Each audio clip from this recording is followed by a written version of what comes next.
음, 신명기가 크게 이제 세 편의 어떤 모세의 어떤 설교로 되어 있다라고 말씀드렸던 것 같은데, 5장에서부터 쭉 이어지는 것이 26장까지인가요? 25장까지가 26장까지가 이제 26장인 것 같네요.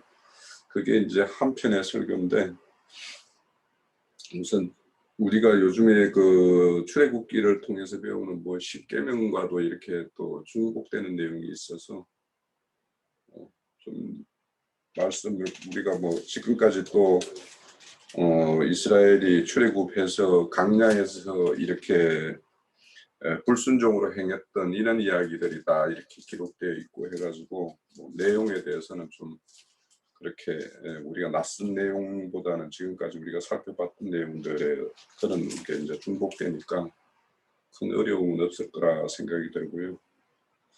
6장은 우리가 알다시피 제일 쉐마, 이스라엘아 들으라 하는 거, 그 내용이 이제 중심에 있고, 7장은 가나안 땅에 들어가면 7 족속을 다 멸해야 될 내용들, 그게 있고, 근데 이제 여기 보면은 7장 22절에 보면은 조금씩 쫓아내라고 그래요.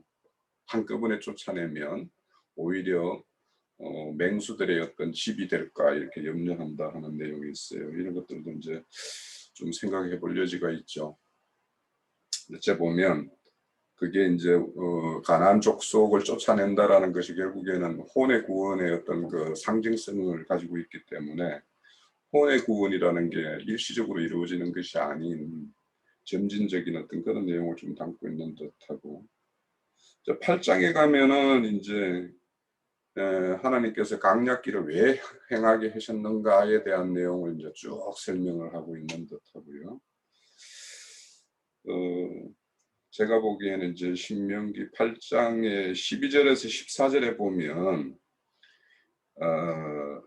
배부르고 너희들의 우양이 많아지고 금은이 뭐 증가되고 네 소유가 이렇게 풍요가 될 때 너희가 교만할까 이렇게 염려하는 어떤 그런 경고의 말씀을 주는 것이 좀 눈에 띄었어요.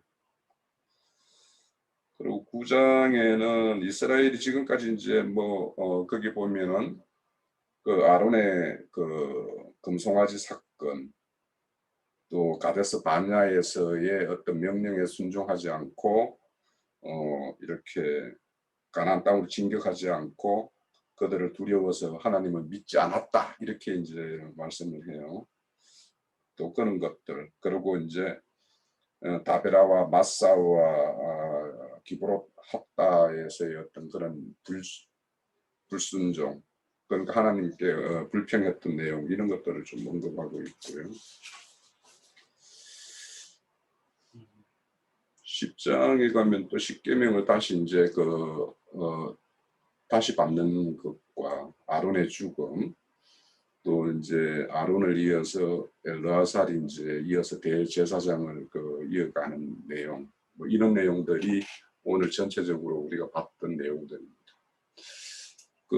오늘 말씀 들으면서 꼭 낮에 미리 한번 이렇게 예습을 하신 분들이 말씀 보면서 좀 궁금했던 내용과 뭐 그런 이 말씀 보면서 한번 여쭤보고 좀 명확하게 해야 되겠다 하는 내용이 있으면 지금 질문 주시면 형제님 계시니까 형제님 답변 주실 거라고 믿습니다. 네. 신명기 10장이에요. 나는 이거 계속 참 하나님이 상당히 이렇게 더 이렇게 알고 싶어가지고요. 오늘 보니까는 14절에 하늘과 모든 하늘의 하늘과 땅과 그의 만물이 본래 내 하나님 여호와께서 속한 것이로되.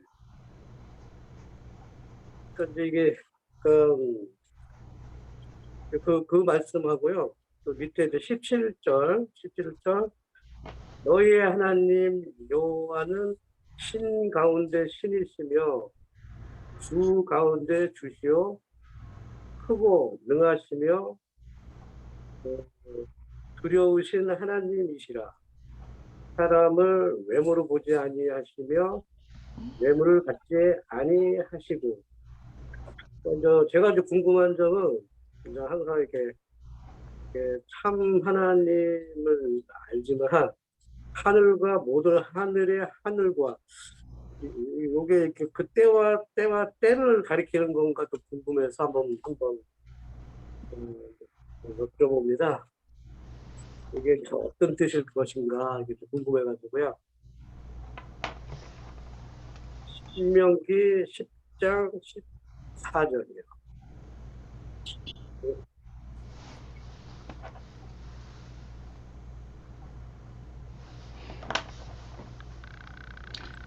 저기 성경에 하늘이라는 말은 단수인 경우도 있고, 쌍수인 경우도 있고, 복수인 경우도 있어요. 이제 오늘 말씀에서 하늘과 이건 이제 단수니까, 이것은 예수 그리스도의 영이고 예수 그리스도 자신이고 모든 하늘의 하늘과 이제 이건 복수인데 이 말씀에서 에베소서 인용을 하기를 주님께서 구속을 이루신 후에 모든 하늘들 위로 올라가셨다 이렇게 표현을 하셨어요. 그래서 거기 그 쌍수의 경우에는 예수님의 영과 혼을 의미하는 거예요. 그건 이제 서로 쌍이니까. 그건 성수와 지성수 설명할 때 이미 했는데 못 들은 분들도 있겠죠. 성전의 식양에서 지성소와 성소는 항상 쌍이에요. 사람의 영과 마음이라고 하는 건 항상 쌍인 거예요. 영과 혼은. 이건 남편과 아내와 같은 그런 입장이에요. 그리고 천지 할 때도 그게 쌍이거든요. 하늘과 땅, 남편과 아내에게 또 이것도 쌍이에요. 그런 게 개념이고, 그 다음에 모든 하늘이라는 것은 복음이 믿어진 모든 사람들의 심령에 주님께서 은혜로 임하셔서 함께 임재하시는 상태, 그것을 모든 하늘이라고 해서 복수 표현을 했어요. 그 다음에 질문 중에 너희 하나님 여호와는 신 가운데 신이요 주 가운데 주시며 이렇게 했는데 유일하신 하나님이라는 그 개념에 만주의 주요 만왕의 왕이다 할 때도 여기에서 이게 인용하는 말이니까 그걸 이렇게 염두에 두시면 되겠어요. 왜냐하면 세상에는 신이라 칭하는 많은 사람들에게 우상으로 숭배를 받는 많은 신들이 있으니까 뭐 제일 잘하는 쉬운 신은 이제 돈신이고 그 다음에는 뭐 남편신, 아내신, 뭐 자식신, 뭐 궁금하니한 신 등등 다 자기가 어쨌든 의지하고 자랑하고 싶고 기대는 그런 것들이 세상과 세상에 있는 것들이 많이 있죠. 그것이 다 어떤 신이라고 그랬지만 어떤 영이다 말이죠. 어떤 연약한 사람들은 자기보다 좀 힘있고 능력 있는 어떤 것을 이렇게 붙들고자 하고 의뢰하고자 하고 이제 그런 속성이 육에 속한 사람에게는 다 있기 때문에 그 얘기를 한 거예요. 자, 그러고 오늘 말씀을 이제 나는 오늘 좀 이제 여러 가지 이제 개인적인 일이 있어서 이제 바빴는데도 요 부분 말씀은 한 서너 번을 이렇게 반복해서 들었었어요. 왜냐하면 분명히 이게 또 매우 중요한 부분이 지금 여기에 기록이 되어 있기 때문에 우리 지체들이 혹시 질문이 나올 수도 있겠다 싶어서 내가 이제 미리 몇 번 들었어요. 그런데 우리 홍영재님이 큰 주제는 잘 얘기했고 6장 쉐마일법 잘 아실 거예요. 이스라엘아 들으라. 그것은 뭐 가장 그 강요하는 바는 유일신 하나님이다. 이스라엘의 하나님은 오직 한 분의 하나님이다 라는 거, 그것을 들으라 하는 거예요. 그리고 자손 대대로 이걸 전하라 하는 거예요. 그런데 기독교계는 쉐마일법 자체를 그냥 완전히 무시해버리는 거죠. 세 분이면서 한 분 잃어버리니까 할 말 없죠. 쉐마일법 자체를 무시한다는 뜻이죠. 가나안 족속의 신 말씀드리거든요. 뭐 그 얘기는 오늘 시간 아까우니까 길게 않고, 이제 8장에 보면 젖과 꿀이 흐르는 가나안 땅으로 인도를 하시는데, 그 젖과 꿀이 흐르는 땅이라는 것을 설명할 때 보기에도 좋고 먹기에도 좋은 모든 나무가 나게 하셨던 창세기 2장 말씀을 그대로 갖다 지금 옮겨 놓고 있어요. 그러면 창세기 2장에서부터 한번 더 읽어보고 신명기 8장으로 오겠습니다. 성경을 보는 관점을 나는 가르쳐 드려야 되는 거니까. 자, 창세기 2장을 봅니다. 거기 2장 7절에서부터 보겠습니다.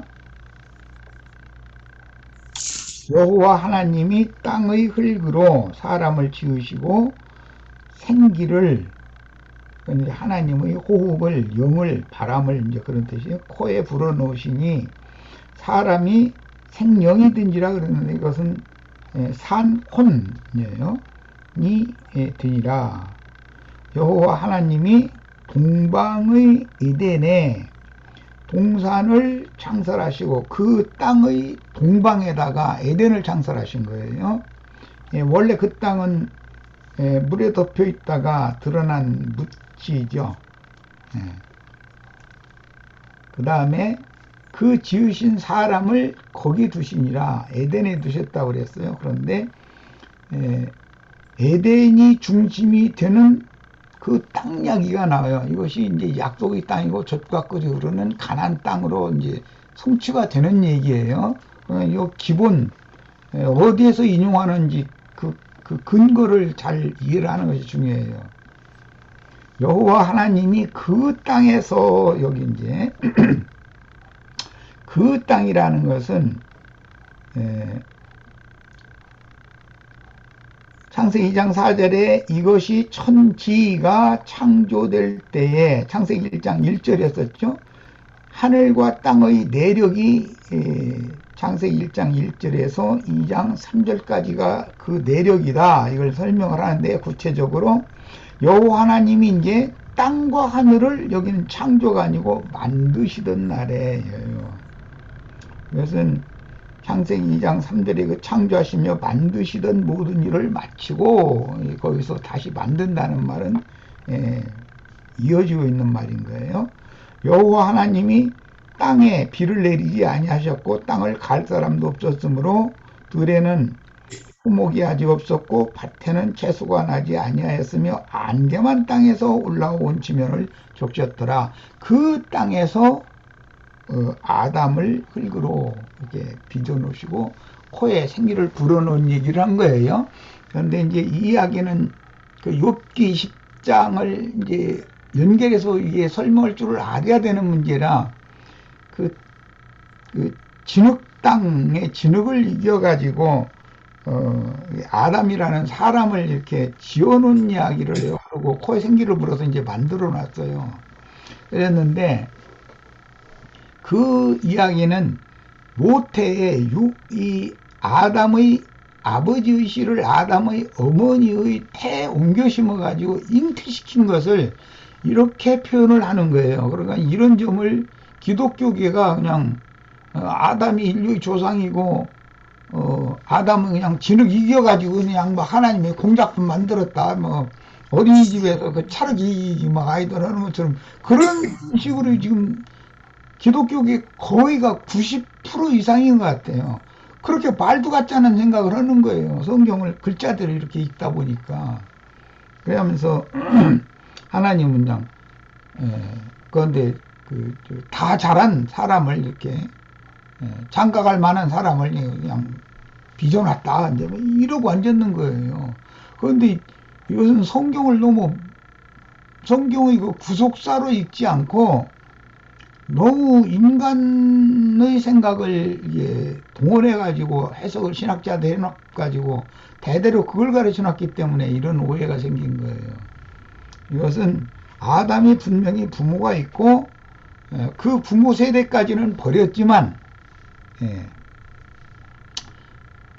그 중에 한 사람 아담을 은혜를 입혀서 새로운 창조 세계 안으로 구속하고자 한다라는 것을 말하는 거예요. 그러니까 아담 그 부모의 세대, 그 이전 세대들이 인간이 계산하는 시간 관념으로는 몇 억 년이 지났는지 뭐 몇 만 년이 지났는지 이건 아무도 알 수 없는 거예요. 몇 대가 지났는지 그건 알 수 없어요. 그리고 인류의 조상이 아담이라고 자꾸 여기서 출발하니까 문제지, 성경에는 분명히 아담 이상은 하나님이라고 돼 있지 아담이 인류의 조상이라고 돼 있지 않아요.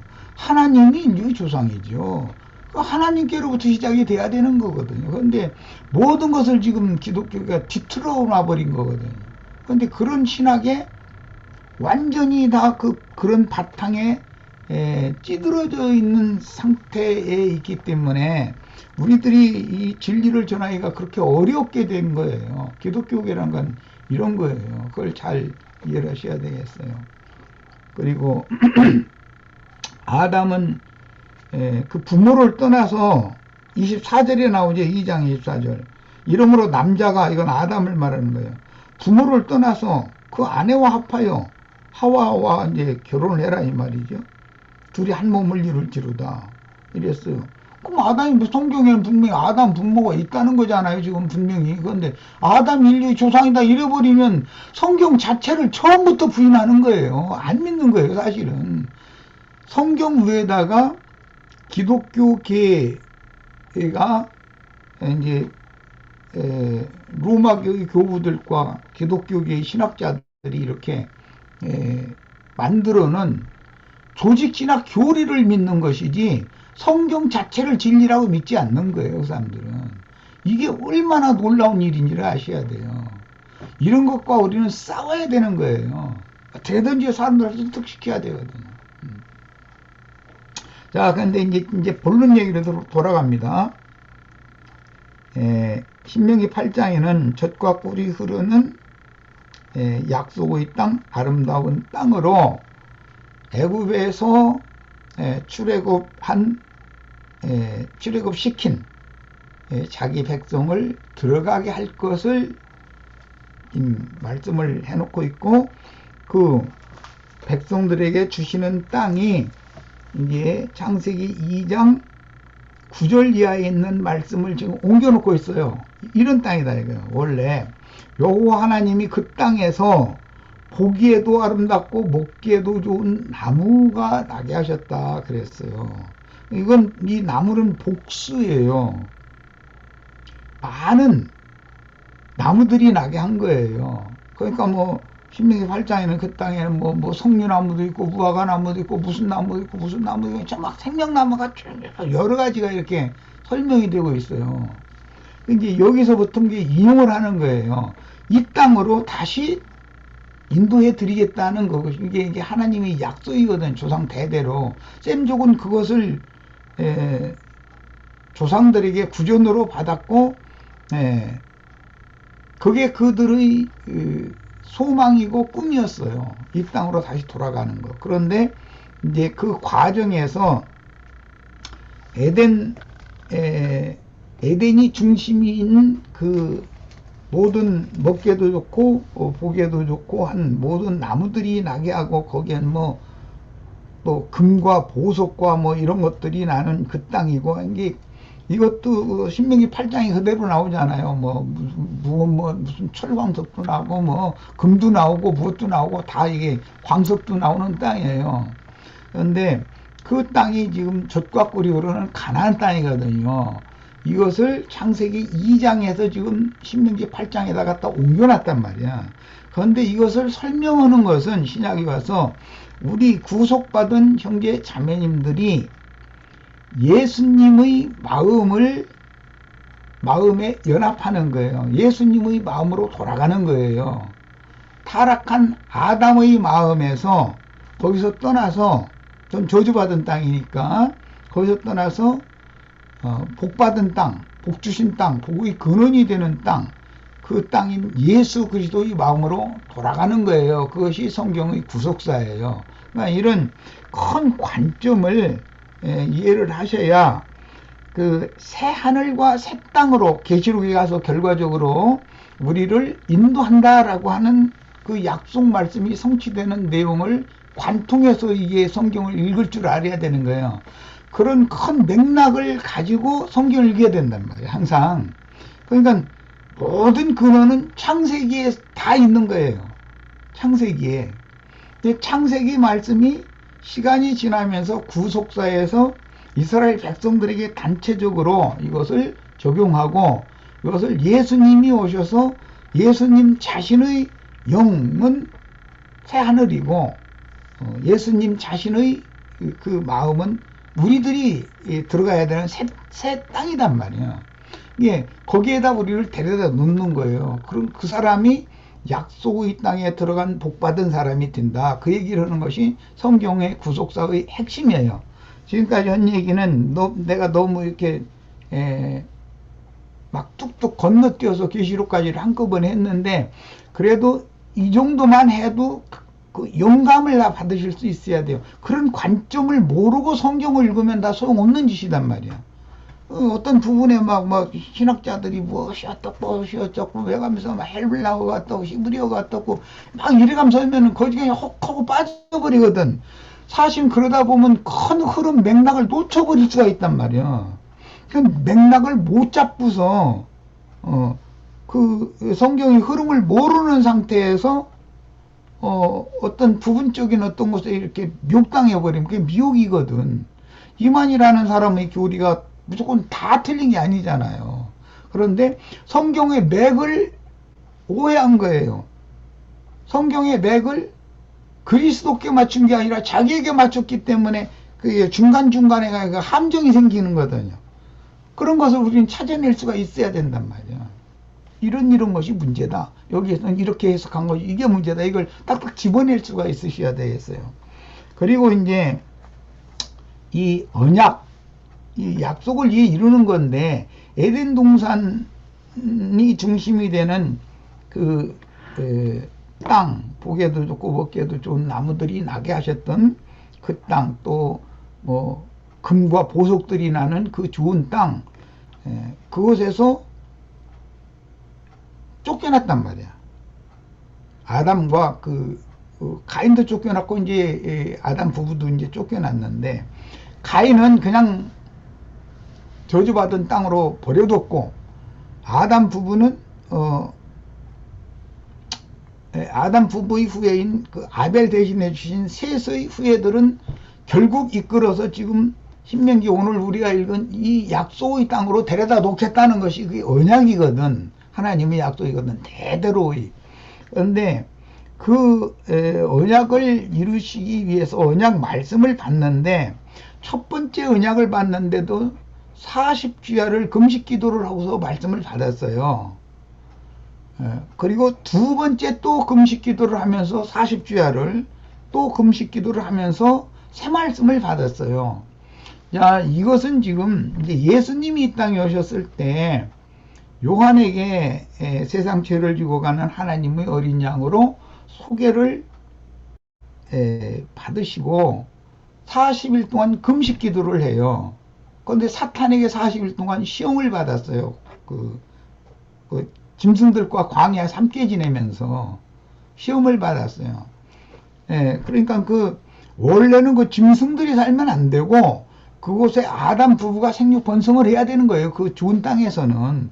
그런데 거기서 쫓겨나는 일이 생긴 거잖아요. 선악을 알게 하는 나무 열매를 따먹은 결과 때문에 이제 쫓겨난 거예요. 하나님 뜻이 아니었기 때문에 그런 거예요. 그러면 그 선악을 알게 하는 나무 실과를 따먹었다라는 말이 뭔 뜻인가? 첫 번째 모세가 시내산 아래의 백성들에게 들려주고 그 다음에 황소를 잡아서 여러 양푼에 담아가지고 피를 뿌려서 맺은 그 첫 번째 언약 백성들을 의미하는 말이에요. 그 쫓겨난 사람들이에요. 창세기에서는 쫓겨난 것이죠. 저주받은 땅에 거하도록 이렇게 배려가 됐었던 사람들이에요. 그러나 이제 두 번째 금식 기도를 또 했어요. 40일 동안을.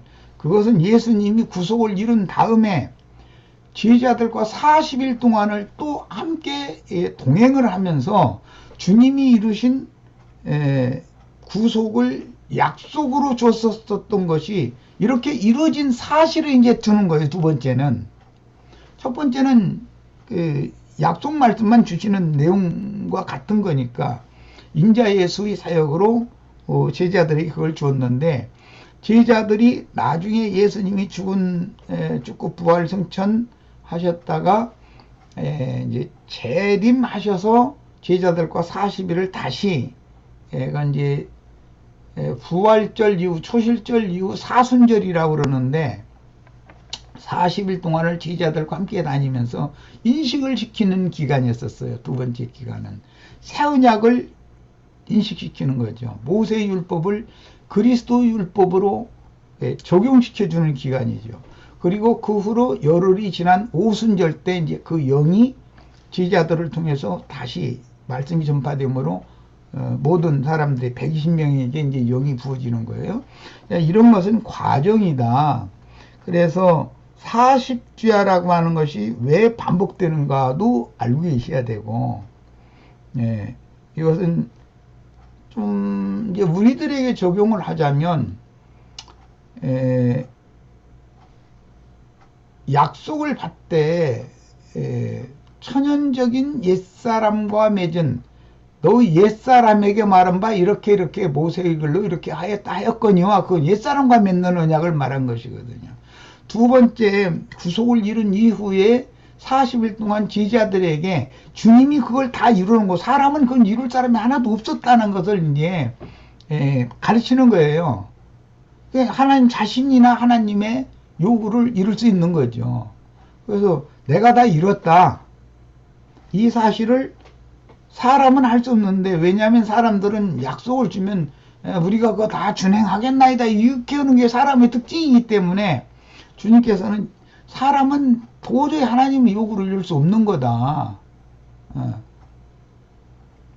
오직 하나님의 율법의 모든 요구를 다 완성하실 수 있는 그런 존재는 우주 가운데 나밖에 없다라는 것을 일단 예수님이 이제 가르쳐 주는 거예요. 그리고 나서 그 사실을, 예수님이 다 이루는 사실을 제자들에게 주지시켜서 인식시키는 거, 보고 인친다고 그래요. 뒤에 나오는 40일의 기간이었었어요. 그 인침이 있었기 때문에 오순절 성령을 받아들일 수가 있는 거예요. 이제 이런 것이 약속을 두 번째 다시 주시는 것인데, 그것이 이제 계시록에서는 인친다. 이마에다가 어린 양의 새 이름, 하나님의 이름, 거룩한 성 예루살렘의 이름을 이렇게 기록하여 준다. 이렇게 표현했어요. 그러니까 우리는 예수를 믿을 때 초보의 도를 먼저 가르치는 사람들을 만나서 첫 번째 언약을 다 받는 거예요. 그게 우리들이 모든 신앙인들은 다 대부분이 다 그래요. 교회 안에 들어와도 한동안은 첫 번째 40일이라고 하는 그 기간을 지나야 돼요. 그게 사탄에게 계속 시험당하는 거예요. 그래서 사탄의 시험이 계속 끝나지 않았다라는 것은 아직도 천연적인 옛사람의 성분으로 살고 있기 때문에 시험을 당하는 거거든. 그게 구속을 이루신 주님이 완전히 나의 생명이 되어지고 나와 완전히 연합된 사람이라면 이제 영으로 육을 제압한다 그러는데, 그건 이제 가나안 땅에 들어간 사람이기 때문에 그건 새 언약을 받은 사람이니까 완전히 다른 거예요. 출애굽을 해서 광야길을 헤매는 사람은 언제든지 첫 언약을 벗어나기가 어려워요. 그 광야 40년과도 연관이 되거든요. 40일이라고 하는 것은. 그리고 가나안 땅의 정탐 기간이 40일이었는데, 그 이제 예수님이 제자들에게 예수 그리스도는 누구인가, 그 좋은 땅, 약속의 땅이라는 것은 무엇인가, 누구인가, 어떤 것인가, 이걸 주지시켜 주는 거, 인식시켜 주는 것이거든요.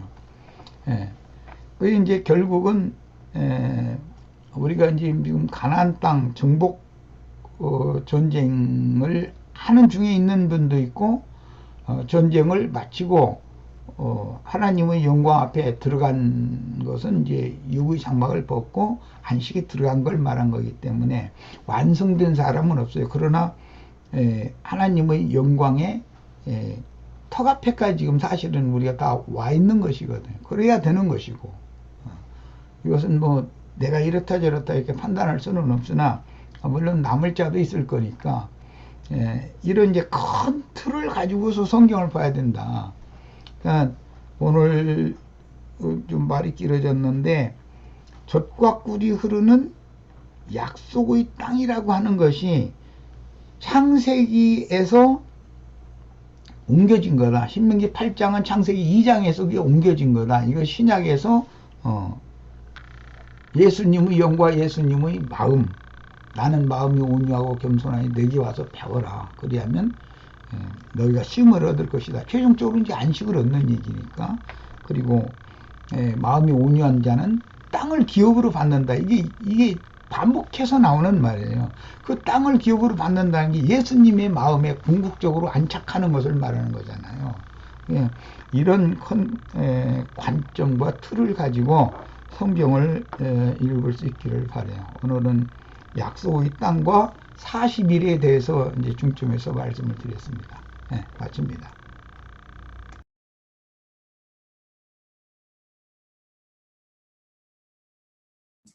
오늘 범위 내에 또 뭐 이렇게 궁금한 거 있으면 질문하시죠. 저는 우리 그 형제 자매님들이 한번 다 같이 한번 생각해 보기를 원하는데요. 신명기 7장 22절에 보면 내 하나님 여호와께서 이 민족들을 내 앞에서 조금씩 쫓아내시리니 너는 그들을 급히 멸하지 말라. 들짐승이 번성하여 너를 해할까 하노라. 이 말씀이 있고 신명기 9장에 가면 이거는 좀 그 안악자손을 두고 하는 말 같기는 한데 9장 3절에 가면 너는 그들을 9장 3절 끝에 보면 너는 그들을 쫓아내되 속히 멸할 것이라 이렇게 이야기를 해요. 그러니까 좀 다른 말을 하고 있어요. 그래서 이게 왜 이런가 이것도 한번 좀 생각을 해보기를 원하고요.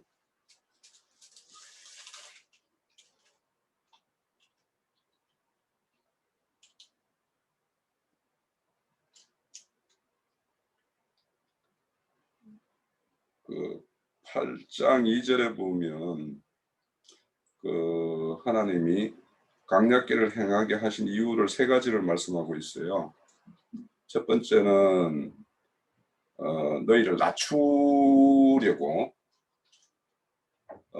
또 너희 마음이 어떠한지 시험하려고 또 너희들이 내 명령을 지키나 안 지키나 알려고 이렇게 강약기를 행하게 하셨다라고 말씀을 해요. 근데 이제 이렇게 강약기를 행할 때 보면은 하나님의 어떤 의도에 부응하지 못하면 하나님의 어떤 징계함을 이야기하죠. 5절에 보면 너는 사람이 그 아들을 징계한 같이 내 하나님 여호와께서 너희를 징계하시는 줄 마음에 생각하고 이렇게 말씀을 해요. 그래서 강약기를 이렇게 행하는 중에는 이렇게 어떤 하나님의 어떤 징계함, 그건 우리 히브리서 12장에도 이렇게 언급하고 있는 내용인데 그런 부분을 우리가 좀 생각을 염두에 둬야 되겠다라는 생각이 들고요.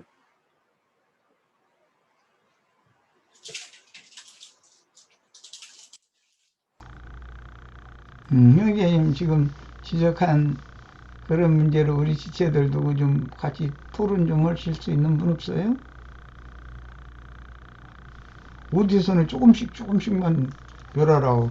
안 그러 한꺼번에 멸해버리면 들짐승 분성해가지고 오히려 더 잡아먹을 거다 이제 그러고 어디서는 속히 멸해버리라고 그러고 그거 어떻게 하라는 거야? 속히 하라는 거야? 속히 멸하지 말라는 거야? 어떻게 하라는 거야?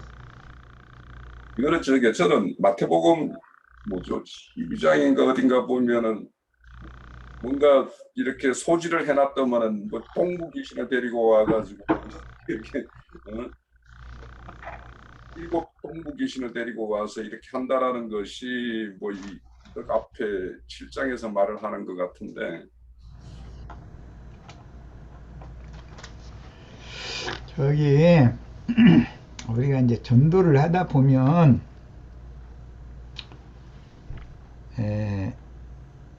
하나님을 모르면서 세상에 속해 사는 사람들도 있고 하나님을 안다 하는 게 안악자손이라고 그랬는데 큰 자들이 있어요. 그걸 구분하고 있어요. 가나안 땅에 들어갔을 때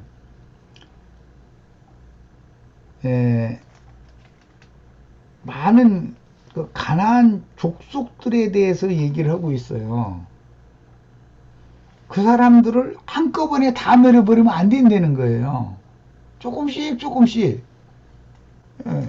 일곱 족속을 어차피 멸할 건데, 그래서 사실은 한 성 한 성 조금씩 조금씩 한 지파 한 집, 어떤 지파의 목 어떤 지파의 목을 이스라엘이 단체적으로 어느 지역을 이렇게 점령하고 또 단체적으로 가서 어느 지역을 점령하고 이렇게 조금씩 조금씩 해 들어가요.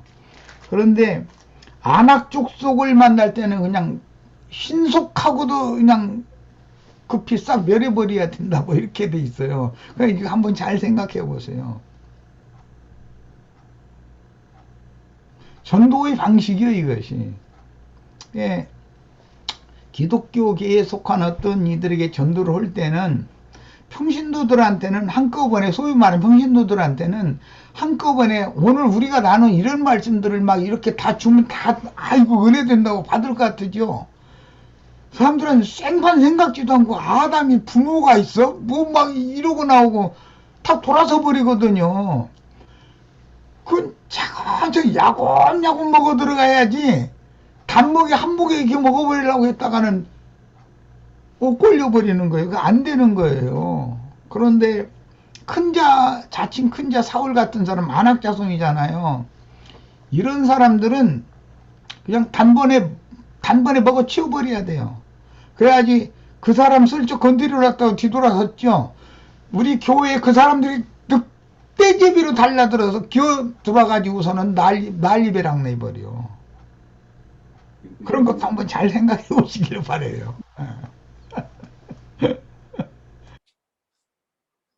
안악자손들 잡아먹는 문제와 그 밥이거든요. 다 가난 족속들이라는 게 우리가 먹을 밥인데 어차피 잡아 먹여야 돼요. 잡아 먹여야 되는데 안악자손 급히 먹어버려야 되고 한꺼번에. 가난 족속들은 한꺼번에 그렇게 꿀꺽 삼켜치지가 않는 거예요. 그게 오히려 시험에 걸려 넘어지게 만들지. 뭐 이해가 됐습니다.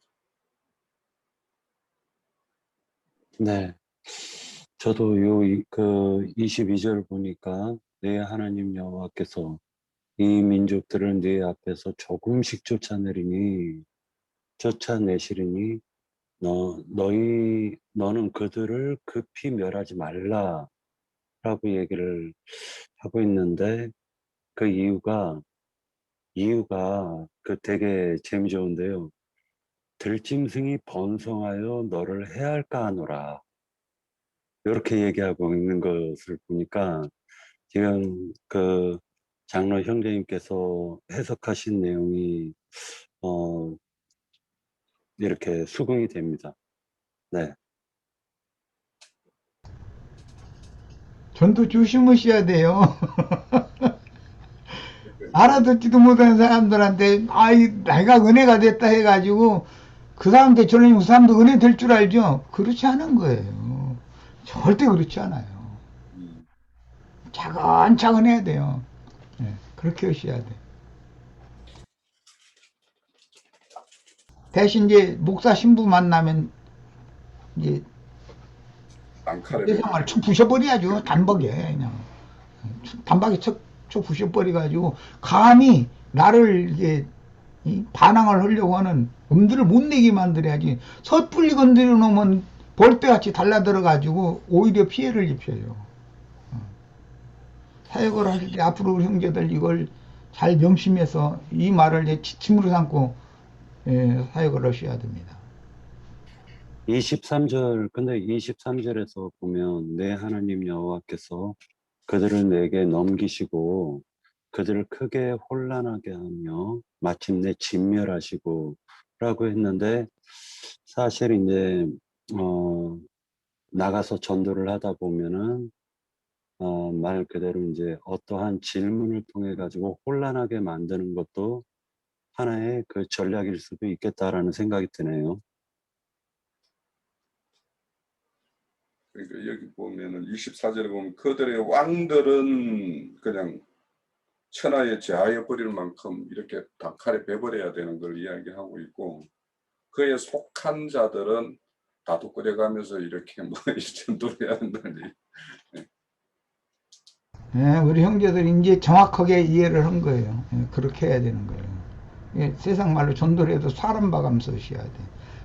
뭐 목사요, 뭐 신부요 해가면서 뭐 자기 뭐 어깨에서 힘주려고 그러고 그러면 그거는 그냥 그 자리에서 박살 내버려야 돼. 그 자리에서. 섣불리 감히 덤빌 엄두도 못 내게 딱 만들어야 되고, 그 목사들에게 사로잡혀 있는 그 불쌍한 자 순진하면서도 불쌍하잖아요.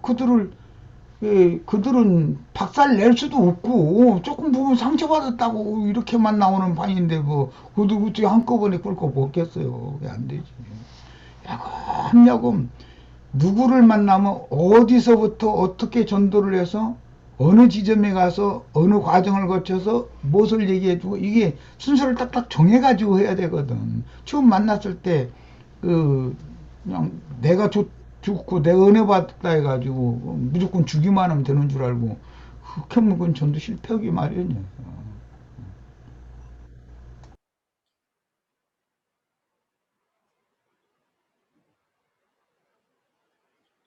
뭐 더 없으신가요? 아니요, 마지막 한 가지 더 있습니다. 그 다른 형제 자매님들이 질문을 할 줄 알았는데 질문이 없으니까 이제 마지막으로 한 가지만 더 질문하겠습니다. 어차피 이 말이 나왔으니까요. 그 20절에 보면은 네 하나님 여호와께서 또 왕벌을 그들 중에 보내어 그들의 남은 자와 라고 얘기를 하고 있어요. 왕벌을 보내는데 남은 자, 너를 피하여 숨은 자를 멸하시겠다라는 말씀을 하고 계시는데, 왕벌은 결국에는 남은 자와 피하여 숨은 자를 멸하시려는 하나님의 어떤 뜻인 것 같습니다. 그런데 그 왕벌이 누구를 상징하는지 알고 싶습니다.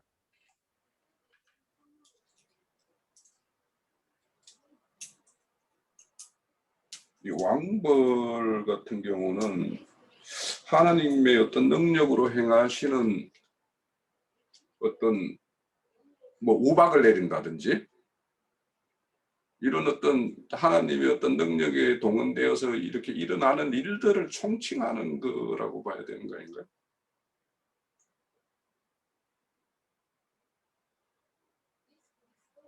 기령제님은 어떻게 생각하셔요? 기령제님도 좀 얘기 좀 한번. 형제들은 이런 토론을 꼭 참여해서 하셔야 돼요. 여호수아가 그 여호수아기에 왕벌 나오잖아요. 여호수아가 이제 가나안 땅을 점령할 때 칼을 들고 이제 큰 칼을 들고 군대장? 막아선 자가 있는데 이제 누구냐 우리 편이냐 누구 편이냐 이제 여호수아가 이렇게 물었을 때 앞에 이제 인도하는 이제 저는 이제 그걸 성령의 어떤 저거라고 인재라고 이제 생각하고 있고 우리가 이제 성령을 앞세워서 진리들을 말씀의 진리들을 앞세워서 주님의 그걸 가지고 이제 적들을 진리의 그 말씀을 가지고 이제 무찌르야 된다 이런 걸로 이제 저는 이해하고 있습니다.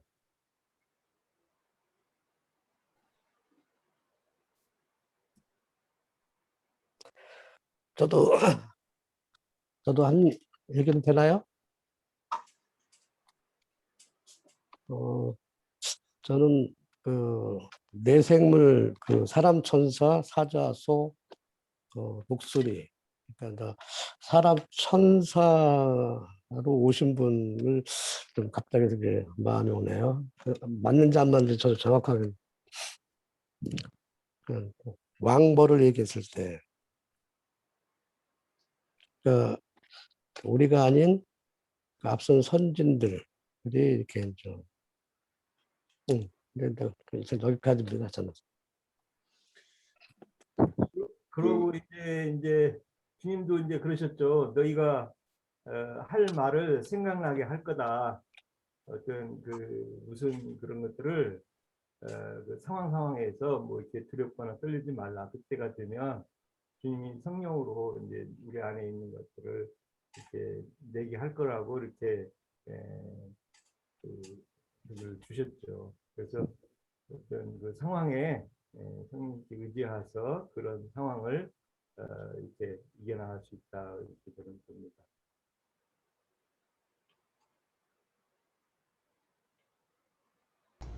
자, 이것을 마칩시다. 저기 출애굽기 23장 28절에서 이게 인용하는 말인데, 신명기 7장 20절 얘기는 왕벌 보낸다고 그런 얘기. 출애굽기 23장 28절에 이미 우리 읽었던 말이잖아요. 이게 이제 결론적으로는 여호수아서 마지막 장에 그게 나오는 거거든요. 여호수아서 24장 12절 13절 읽고 뭐 내가 설명하지 않아도 이제 우리 기령제님이 잘 성령을 말한다 이렇게 해서 너무 버리니까 나는 거니까 나는 것이 무조건 영이거든요. 그런데 왜 벌대로 얘기를 했을까? 이것은 이제 믿는 성도들의 그 교회 생활에 염두에 두기 때문에 말이니까 그리스도의 몸인 교회는 머리가 그리스도거든요. 왕벌이거든요. 이제 그런 그 신약의 그 개념과 연결을 하시는데 여호수아 24장 12절 13절 읽습니다. 내가 왕벌을 너희 앞에 보내어 그 아모리 족속의 두 왕을, 이 두 왕은 그 가나안 동편 아모리 왕, 그 다음에 바산 왕, 이 두 왕을 말한 거죠. 너희 앞에서 쫓아내게 하였나니 너희가 칼이나 너희 활로서 이같이 한 것이 아니다.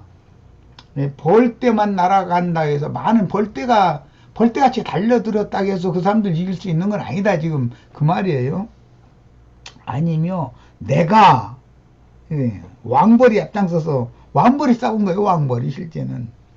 내가 또 너희가 수고하지 아니한 땅과 너희가 건설하지 아니한 성읍들을 너희에게 주었더니 너희가 그 가운데 거주하고 너희는 또 너희가 심지 아니한 포도원과 감람원의 열매를 먹는다 하셨느니라. 이게 이제 지금 신명기에서도 이게 이제 나왔던 말인데 이것은 예수 그리스도께서 구속을 이루시고 그 영이 되어져서 교회를 이끌어서 미가엘이 그리스도인 것이죠. 그리고 보면 미가엘과 그 군대와 용과 그 군대가 접전을 하는 얘기니까 가나안 땅 전쟁이라는 건 이것은 개인적으로 구원을 이루는 문제도 개인적으로 적용이 가능하지만 제일 중요한 것은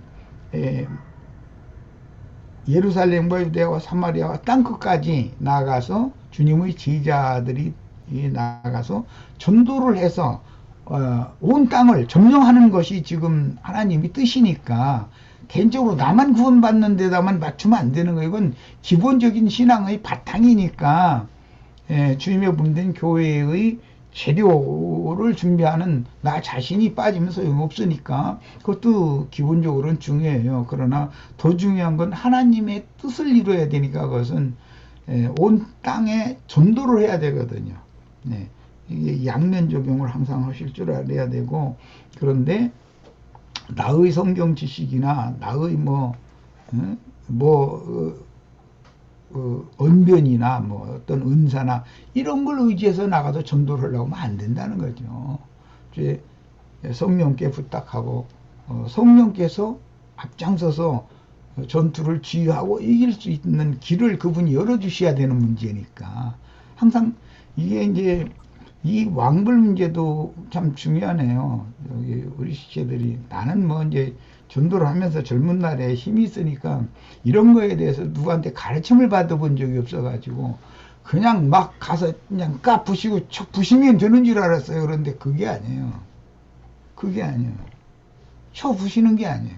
쳐 부신다고 해서 하나나 얻어오는데 몇 사람 얻어는 왔죠. 그런데 다 원망 불평하면서 눈물 가면서 다 나가서 딴소리만 해고 앉았어. 그게 안 되는 거예요. 그게. 주님께서 하셨으면 그렇게 나가서 딴소리하고 눈물 기울을 일이 절대 없다고 난 인제 쌓아와서 믿는 거예요. 내가 40대 때 그런 기운이 지금 있다면 그렇게 전도를 안 쳐. 지금은 지혜롭게 하지. 그래서 이제 우리 지체들은 나 같은 실패를 반복하지 말기를 바래요. 나는 그때는 뭐 그냥 막 불이 붙어가지고 뭐 그냥 어디 꽃장사 한다고 그 조그만 저 일손 트럭에다 꽃나무 몇 개 싣고 이제 나가 가지고는 이렇게 가다가 어디가 십자가 이게 있고 간판 없나 그것만 보고 다녔으니까 무조건 오고 길거리 가다가 주차할 때 있으면 꼭 누가 훔쳐 가건 말건 난 그런 거 관심도 없어. 그 예배당에 가서 그냥 목사님 뭐 신앙 상담 좀 하러 왔다고 그러면 다 좋아하니까 목사들은 신앙 상담 좀 받으러 왔다고 그러면은 그냥 맨발 벗고 나와서 환영해 주거든. 그건 이제 들어가면서 막 시부렁 해가면서 주님 오늘 이 밥으로 먹게 하여 주시옵소서 막 해가면서 이제 들어갔는데 그냥 막 뭐 차도 대접해주고 뭐 이렇게 그러거든. 그러면서 뭐 자기 그 사목관 거기 이제 좀 거드름 펴가면서 참 그러면서 뭐 이제